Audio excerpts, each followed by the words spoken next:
እንግዲህ አሰብ የሱልጣን ኢብራሂም የተባለው የአፋር ባላባት ሩቢታኖ ለሚባል ኩባንያ ሸጠው። በዛን ጊዜ መብት ነበረው የመሸጥ ምንም መብት አልነበረው የመሸጥ መብት አልነበረው። ምን ነበር ያስተዳድር ነበር እዛ አሰብን ያስተዳድር ነበር። አዎ እንግዲህ ባላባት ነው የዛ ባላባት ነው። በዛን ጊዜ እኮ ወደብ የለም እኮ እንዲሁ ዝም ብሎ መርከብ ማቆሚያ ነው። እሺ እና ያንን ሲሸጠው አጼ ምኒልክ አያውቁ። ግን አጼ ምኒልክ ቀደም ሲል የኢትዮጵያ ግዛት ቀይ ወሰን ቀይ ባህር ነው ብለው ለዓለም ሁሉ አስተዋውቀው ነበር። እና አጼ ምኒልክ ሳያውቁ ይሄ አሰብ ለጣሊያን ኩባንያ ተሸጠ። በህገወጥ መንገድ የተሸጠው ማለት ነው። በህገወጥ መንገድ ነው። ሱልጣን ኢብራሂም ያንን ለመሸጥ መብት አልነበረውም። ምንም መብት አልነበረውም። እና ከዚያ በኋላ እንግዲህ ያው ከተሸጠ በኋላ ወደብ የሆነ በተለይ ስዌዝ ካናል ከተሰራ በኋላ እያደገ ሄደ። አሰብ ወደ ወደብነት ተቀየረ።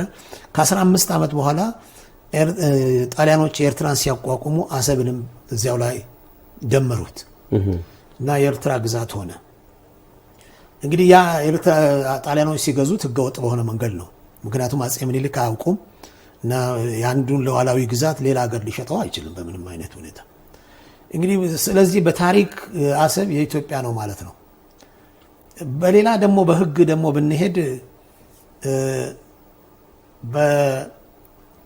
በኢትዮጵያና ኤርትራ ፌዴሬሽን በሚመሰርቱበት ጊዜ ለፌዴሬሽኑ ዋና ምክንያት የሆነው ኢትዮጵያ የባህር በር እንዲኖራት ተብሎ ነው።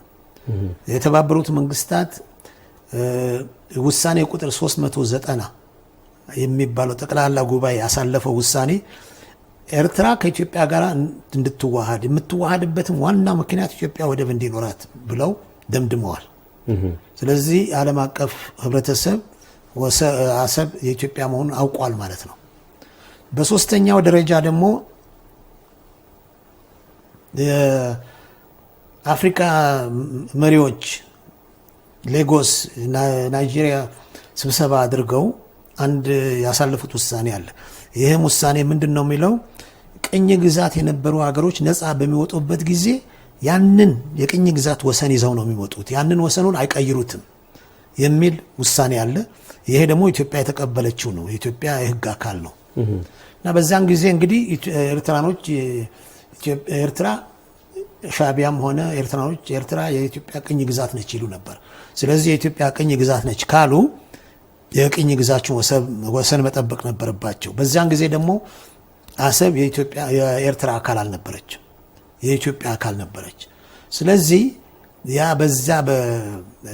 በዚህ በአፍሪካ መሪዎች ውሳኔ መሰረት አሰብ የኢትዮጵያ ግዛት ነች በሚል ነው የተከራከርኩት። የኤርትራ መገንጠልን እናቁምና እናንተ እኔን የኢትዮጵያ መሪ ካደረጋችሁ ምን ተወግሏችሁ ነበር? ስለዚህ ይሄን ጥያቄ እሱማ ሊገባ ፈልጎ ነበር። ኋላ ኢንፎርሜሽን ደረሰ። ምን የሚል ኢንፎርሜሽን ደረሳችሁ? በቃ ወደ መጨረሻው ስንገባ እኔ አንድ ቦታ ገልጫዋለሁ።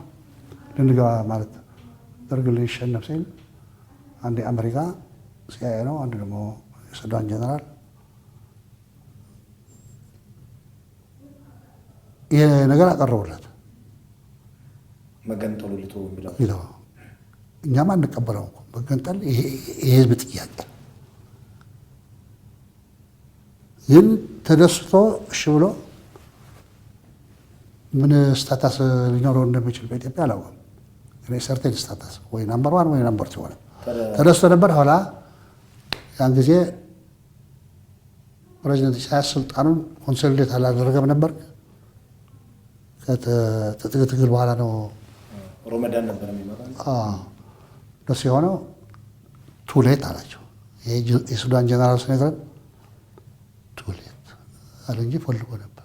አይ ኢትዮጵያ ከምትገነጣጠል እንደዚህ የኤርትራን ህዝብ ጥያቄ እንደ ሌሎች የኢትዮጵያ ብሔር ብሔረሰቦች በኢትዮጵያ ስራ አድርጎ ጥያቄያቸውን በመመለስ አቶ ኢሳያስን የኢትዮጵያ መሪ ማድረግ አይቀልም ለሀገሪቱ አንድነት ሲባል ለምን እምቢ አላችሁ? እምቢ ቆላልን። የኤርትራ ህዝብ ፍላጎት ቢሆንም ኢሳያስ የኢትዮጵያ ፕሬዝዳንት ሆኜ ኤርትራን መገንጠሉ ተዋለህ ቢል እኛ አንደግፈውም ነው ማለት። የኤርትራ ህዝብ ጥያቄ ነው። እንዴት አወቃችሁ? ታወቃችሁ?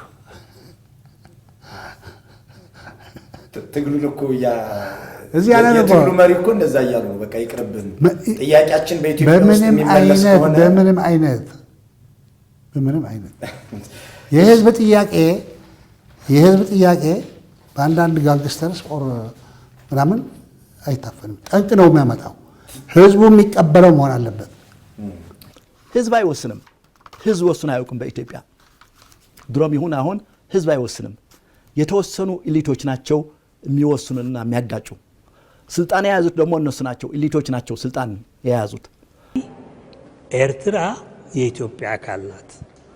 ኢትዮጵያ ኤርትራን ኮሎናይዝ አድርጋ አታውቅም። ኮሎናይዝ ያደረገቻት ጣሊያን ናት።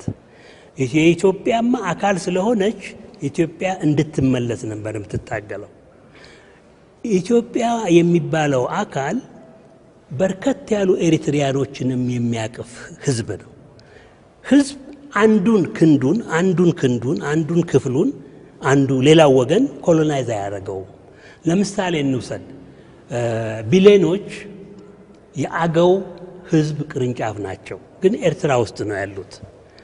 ቁናማዎች ከፊሉ ኢትዮጵያ ውስጥ አሁን ህዝባዊ ወያኔ ሓርነት ትግራይ የኔ ነው የሚለው ወልቃይት ውስጥ፣ ከፊሉ ደግሞ ኤርትራ ውስጥ የሚኖሩ ናቸው። የቁናማ ብሔረሰብ ከፊሉ እዛ ከሆነ ወዲህ ወገን ያለው ወዲያ ወገን ያለውን ኮሎናይዝ አደረገው ማለት እኮ ነው። ከዛ ዝቅ ስንል ደግሞ ትግርኛ ተናጋሪው ጋር እንደርሳለን። ትግርኛ ተናጋሪው ወዲያ ከተከዜ ማዶ የኖረውና ከተገዞ ማዶ ወዲህ የኖረው ታሪካዊ አንድነት የነበረው ህዝብ ነው። ከመቀሌ እየሄዱ ናቸው አስመራን የቆረቆሩትና ገዢ የነበሩ ሰዎች በሙሉ በታሪክ እና አንዱ ክፍል ሌላውን ክፍል የአንድ ህዝብ አካል የሆነውን ኮሎናይዝ አያደርግም። ይሄንን በጥሞና ከነሱ ጋር አስረድተን በፍጹም ኤርትራ ቅኝ ግዛት አይደለችም። የኤርትራ ውስጥ ያለው ጥያቄ በዴሞክራሲ ጥያቄ ክልል ያለ የብሔር ብሔረሰቦች ጥያቄ ነው። የጥንድ ብሔረሰቦች ማለት ይቻላል። ብዙ ብሔረሰቦች ኤርትራ ውስጥ ስላሉ ኢትዮጵያ የቀይ ባህር ኃይል የምትሆንበት ሁኔታ ፕሪፈራብሊ በሰላማዊ መንገድ በስምምነት በሰላም መምጣት አለበት። አሁንም ያ ካልተደረገ የጊዜ ጉዳይ ካልሆነ በስተቀር መፈንዳቱ አይቀርም።